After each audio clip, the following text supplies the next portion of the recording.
Not a matter of if, but when crisis will rock your world. I'm Roshini Rajkumar, crisis strategist, licensed attorney, and host of The Crisis Files.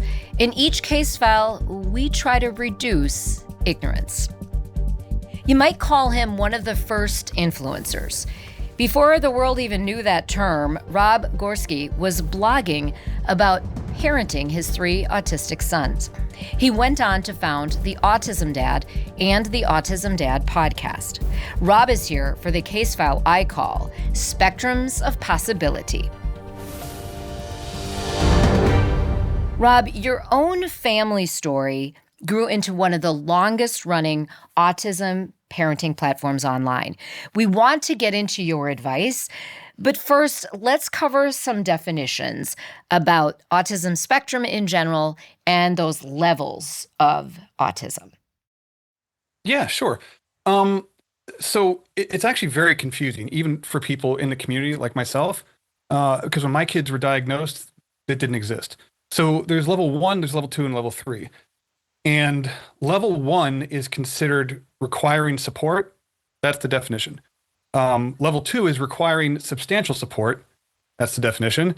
And level 3 is requiring very substantial support. So kind of generic. Or very substantial support. Pretty generic very for generic. Definitions. What does it really mean, though, in your world and in all these years now, nearly 20 years of writing about this? What it means in our community, I think, is it creates a lot of confusion in the community. I think that it creates challenges because having a single term of autism to cover just millions of different possibilities with people is it's challenging. I mean, it's truly a spectrum, right? And when whether you're on the spectrum, neurodiverse or neurotypical, there's a spectrum for each of those. I like to think of it as the brain continuum. And all of us are on that continuum. Yeah. We just sit at different spots. Mm-hmm. And it's like everybody's different, right? And autism is it's sort of just the way your brain is wired, and the level 1, 2, and 3, I think when it was designed was to try and help identify needs, right? To kind of categorize people. But what it does is it pigeonholes people. And so there's a lot of assumptions made about kids who are level 1, like they're easy and that parents don't have to struggle. Level 2 kids are maybe a little bit more challenging, but they're still, whatever. And then level 3 kids are the ones that require significant care and support, usually 24 hours a day, 7 days a week, a lot of times. And what happens inside the community is that we don't even see ourselves as part of the same community because everybody kind of segments off and like the level 1 families kind of hang out with the level 1 families, level 2, level 3s. And it creates this divide that kind of invalidates a lot of what people are experiencing. So like, as a parent, all of my kids were in different places. And so I understand how level 3, the challenges that can be associated with level 3, and also the very low needs side of things, right? Because my kids kind of ran the gamut. And not everybody has that perspective. And so they tend to associate autism with whatever their personal experience is and don't always allow other people's experiences to coexist. And that creates people who feel unseen and unheard and invalidated and like they don't belong. And it's largely because of the way that we define things and the way that we label things, I think. And it really is challenging. And I don't know how to fix that. Right. And I don't know that there is an easy fix, right? So one of the things that I would say and want you to help us understand, what you have taught me is even in the autism community, the parents in your community, like neurotypical people aside, there are issues going on in your community when there is some discrimination even among level 1, 2, 3, because there still is some stigma associated. However, it seems like the stigma is less and less from when I was a child. Would you say that's accurate?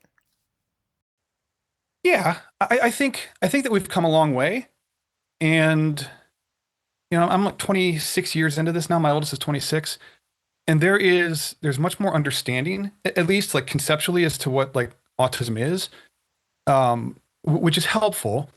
Uh, but there's a lot of work to do, especially recently. It's been a lot more challenging. So let me ask you this because I want to get into both the joys and the frustrations. Let's start with some of the frustrations. One of those that maybe many of us have seen in public spaces, and I also follow various parents who have kids on the spectrum, and we've had some of them on our show as guests, and they have shared with me the meltdowns that could happen on a playground, in a Mm. grocery store. How should we read those if we encounter that, whether we're on the spectrum or not, whether we're a parent of a child on the spectrum or not? I think the easiest thing to do, honestly, is just be kind, right? Because one of the things that my kids have taught me over the years and this community has taught me is that you never really know what's going on beneath the surface. And on the surface, like meltdowns can look like tantrums, right? Like kids just throwing a fit because they're not getting their way. And sometimes that's the case. That's a tantrum. That's a manipulative thing, right? That kids do. You don't get them what they want, they throw a tantrum till they get what they want, right? Meltdowns are despair. It's sensory overload. It's our kids take in so much stimuli and they can't process it correctly, and they become so overloaded that the only thing that they can do is purge, and that's a meltdown. So it could be screaming, yelling, stomping, kicking, crying. Some kids just shut down and they just like shut down. It's helpful for Uh, you to connect that if that is what's happening and it's despair. It's that mhm. sensory overload, which I can understand. I mean, I can imagine times when I've had a sensory overload and either I want to scream or I want to crawl into a hole, and sometimes neither is Yeah, really a good option. yeah.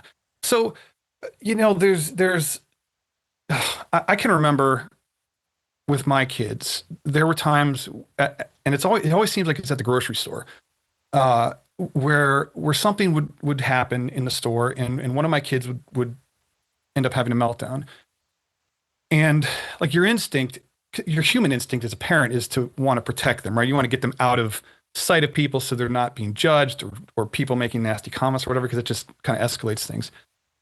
But there's really, there's really not a whole lot you can do aside from calming and being trying to remove them from whatever, or remove the stimuli, whatever situation is. And when you asked like what observers see and how to help them connect, it's like if we just don't assume anything. Don't assume that it's just a bad parent or a disciplinary issue, because it a lot of times it isn't. It's kids who are experiencing things at such a level that they can't cope with it anymore. It's like it's kind of like when your computer freezes up, right? And you have to reboot it. It's kind of what the meltdown is. It's the way the brain and the nervous system just purges itself so that it can kind of get back to a status quo, like an equilibrium. Um, And but before but a lot, equilibrium happens, there has to be some kind of change, whether it's the environment or a calming, a soothing. It doesn't just go from the meltdown phase to the equilibrium. There's some sort of fix that has to happen in there. yes, and I think every kid is different. Every situation is different. So like some kids, and that's what makes it challenging. Part of what makes it challenging. Some kids maybe want to be hugged, right? And that helps them to calm down and ground. Other kids don't want to be touched. With mine, when they would melt down, they would have no memory of what was happening during that moment. So like anything that they said or did, they would have no memory of even doing that. And so you can't really reason with a child who's experiencing that. And I think, we have to find ways to to separate them from whatever is creating that distress or that overload. And when you're in a public situation like that, it's really tough because maybe you have a whole, grocery cart full of groceries, and you're checking out and this is happening in that moment. Um, Sometimes the There's best no thing real to backup do, plan. Yeah, there's no backup plan. And it can be unpredictable, right? Like you may be able to see the gears turning and you kind of know like, okay, we need to get out of here. But other times it could just happen because our kids can cope until they can't. And there's not always, it's not always predictable. It's not always the same thing. And a lot of things with my kids were inconsistent. Like things that work today wouldn't work the next day.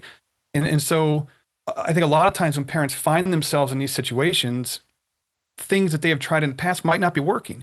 And so they're kind of experiencing it and trying to navigate it for the first time. And, unfortunately, people make nasty comments or they judge or they tell you that, they just need to be disciplined or they're, spoiled kid or whatever. And all that does is make it worse. It sure does. I mean, And your major advice of being kind, and we would add non-judgmental in those moments. yeah, And maybe someone can't physically jump in and help you, but even if it's being kind by walking away and not saying anything and trying not to cast judgment. So we've talked about some of, the more challenging parts, but I also want to focus on the joy because there really is a beauty in this brain that's very different. All of us have different brains, but in that autistic brain, there are also joys that you've had from these three sons who are now adults. Get into that a little bit because I think there are parents out there that would want to know, as well as those who necessarily aren't connected to this topic. And maybe it will help educate them that there are real strengths that people on the spectrum can bring to workplaces, they can bring to all sorts of associations. 100%. Yeah. Kids. So one of the first things that I want to tell parents, if you're out there watching this, where your kids are today is not necessarily where they're going to be tomorrow, right? So the whole hope thing that parents need to have hope. One of the things that my kids have taught me is to never underestimate their ability to overcome anything. My youngest was non-speaking until he was 4. We were told that he was deaf and he would never talk. He just graduated high school last Friday, and he's starting his 3rd year full-time in college in the fall. Wow. Watching him discover learning and experiencing the way that he sees the world is one of the most amazing things that I have ever experienced in my life. My now 20-year-old is huge into photography, and he, I think, expresses himself in a lot of ways through photos, right? So I can see kind of where he is and what he's doing based on how he sees the world through his photographs, if that makes sense. My oldest is 26 now. He experienced massive global regression when he was about 4 and was supposed to be, we were told that we were looking at residential placement and stuff like that. And today he is almost completely independent. He's had a job for 3.5 years now. He's got friends. He's got a girlfriend now, which is new. So we're navigating that. Yeah, and that no matter who you are, that can be a challenge yeah. for parents and their kids. So tell us how this all happened. I mean, this didn't just happen by miracles. There was a lot of love, there were a lot of patience, both from your sons and from, his parents, from you and your partner. I mean, give us some of that playbook, Rob.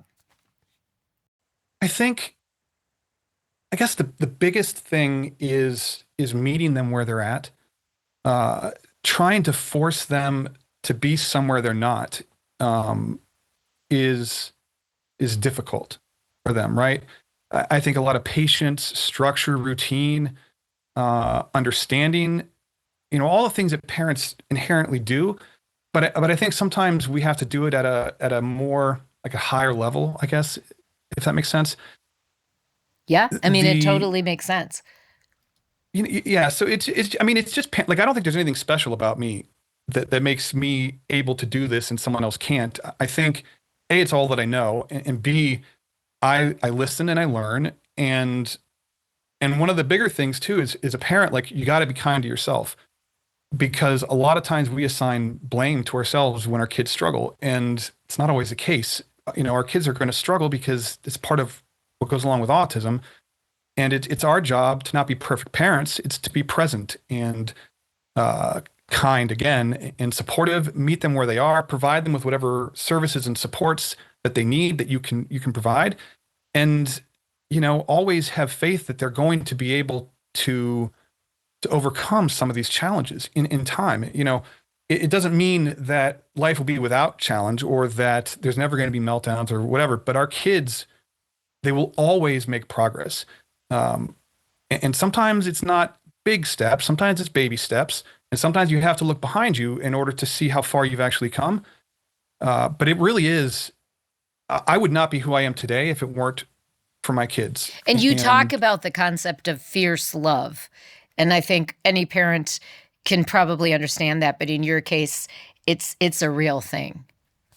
yeah, yeah, it takes time and patience, and it's a long, exhausting journey.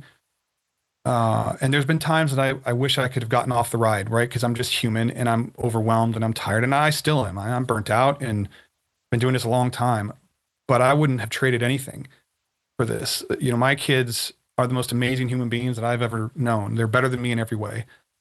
Uh, I get emotional when we we do that because like a lot of times the world doesn't see them that way, and and my kids do really well, and so a lot of times they're aware of what the world says. They're aware of the stuff that's in the news. They're aware of things that are being said, and that's hurtful, and that's hard for me as a parent, and I think just helping our kids to be who they are, to be accepting of who they are, help them to overcome whatever we can, meet them, you know, go into their world, right? Don't wait for them to come out. Just go into their world, and maybe they'll, spend some time in yours. And it's just a matter of kind of bridging some of those gaps because our kids can live like in bubbles, right? My oldest would carry his world with him. He had all of his imaginary friends and all this stuff, and he largely tuned the world out when he was younger. And so the way to engage with him was to meet him where he was and kind of go into his world. And then that helped him to kind of come out and into welcome ours. him And into yours, right? yeah, yeah. You have been featured on ABC, BBC, CNN, so many other traditional media that we think about. You have the Autism Dad podcast. What would be your best piece of advice for all of us as we take in the media narratives? Because some are very positive, and part of the reason why I cover this topic on the Crisis Files is to help educate, enlighten, reduce ignorance. But what is that one strong tip you can give to all of us to help understand and take in sometimes those narratives aren't very positive or aren't even accurate? Yeah, I think that's tough because I'm kind of struggling with that right now. And there's a lot of parents who are. I think what's important is is to be very careful where you get your information from, who you listen to, the kind of people that you surround yourself with. There are things that are being said now that can paint things in a really bad light. It's not it's not always the case. A lot of this stuff is not accurate. And I think it's really important that if you're getting advice, that you talk to your doctor, your kid's doctor, not rely on social media or the news or the stuff that's going around to influence the decisions that you make when it comes to your kids. Stand your ground because you know your kid better than anybody else on the planet, right? And we need to be confident enough to say, no, this is not okay. This is not how it is. This is not what my kid is dealing with, and advocate for them as best we can. Right, And I think if and you're fact outside of check, right? I mean, we should all be yes, fact checking. And obviously, if you watch yes, the Autism Dad podcast or follow Rob on Instagram, you're going to have some accurate things there. So we will want people to look at that. But that is the thing. Do not, if it seems a little fishy or it seems too good to be true or too sensational, it really is up to each of us to fact check and be more discerning. can I build on that for just a second? Because Yeah. one of the things that I wanted to point out that I think has become very apparent to me in this community currently is that there's a lot of people who haven't felt seen or heard, right? A lot of the level 3 families, even the level 2 families. And when things go in the news, right, and people start to feel like they're seen and heard for the first time, not everything not everything is as it seems. right? And like you said, to fact check, right? We have to deal with reality. We have to deal with medicine and science. And I know that a lot of you feel alone or isolated, and I get it because I've been there. We need as a community to step up and make sure that everyone else in our community feels like they belong and has a seat at the table and has a voice. And just because their situation is different or their life is different than mine doesn't make it any less valid or any less meaningful, because it's different. And I think that's something that we really need to focus on. If we can take care of each other inside of this community, the outside noise has less of an impact. That's really, and right now it's having a big impact. yeah, right now. absolutely. Well, that's very well said. Well, Rob, congrats to you and to your sons. And I mean, such an inspiration. That's like not even, I mean, beyond inspirational. And you can keep up with Rob and his advice on all his platforms at the Autism Dad across all of social media, as well as the autismdad.com. Today's case file is powered by Petal and Stem. Known as an aging architect, Dr. Deepa Pai focuses on elevating the standard of care in the medical aesthetics industry. Clients from all over the United States visit Dr. Pai for her customized offerings. Petal and Stem is one of the only med spas in the U.S. to use a hospital-grade ultrasound machine. For a customized skin treatment journey, and to see why Dr. Pai and team have clients getting on a plane for their expertise, go to petalstemmmedspa.com. Rate, review, and subscribe to The Crisis Files on your platform of choice. Follow us on YouTube and Instagram at The Crisis Files. Visit thecrisisfiles.com for all 4 seasons of the show. I'm Roshini Rajkumar. Join me next time on The Crisis Files.